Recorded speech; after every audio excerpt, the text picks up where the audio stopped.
right? Like just like we have Democrats and Republicans, just like we have yin and yang. Yo, yin and yang is the way you're supposed to say it, but the point is, like, just like you have LeBron and and MJ, like whether people like it or not, and even you had Pac and Biggie, and you had Jay Z and Nas. Like whether people like it or not, there's always gonna be a duality in life, and you're gonna have an option.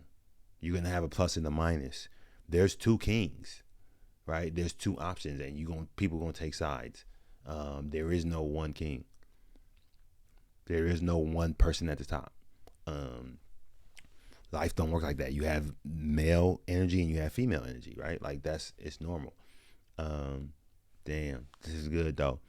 But this relationship is weird. It's crazy to see how much of this relationship has been egged on by competition, the spirit of competition, and by propaganda, and by kind of like the American ethos.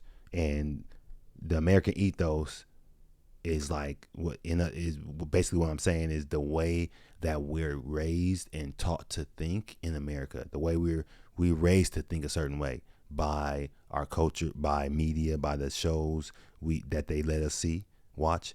You know what I'm saying? By the songs they let us hear, by the books they make us read. It all is made, whether you know it or not, or realize it or not, to shape the way you think. And Americans are taught to think of maximizing their individual potential, whereas in other nations, other countries in Europe, they're taught to think of helping out the community, and like moving together to do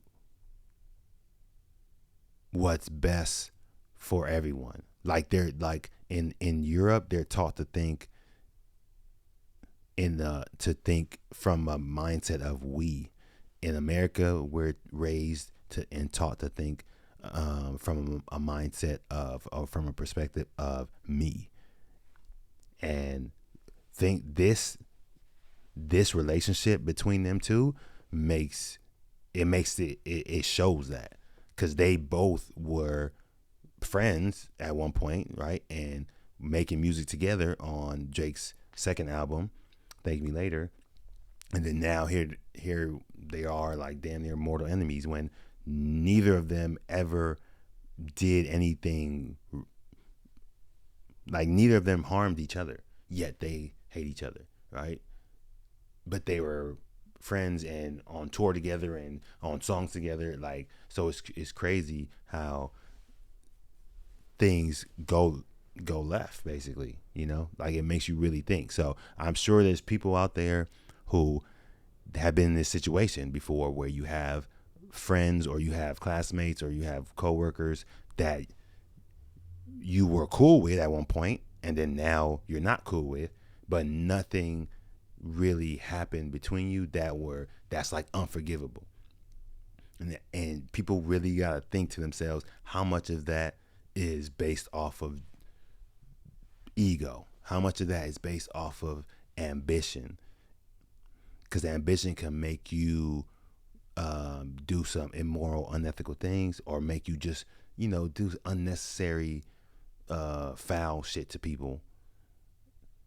It's like you want to run over anyone in your way, to anyone who's in your way on your path to your goals, even if that person could possibly help you get there one day. Like these two could probably break records if they dropped the album together, if they went on tour together or something like that. But that can't happen because the ego and the ambition, you know what I'm saying, and sometimes immaturity won't let them work together.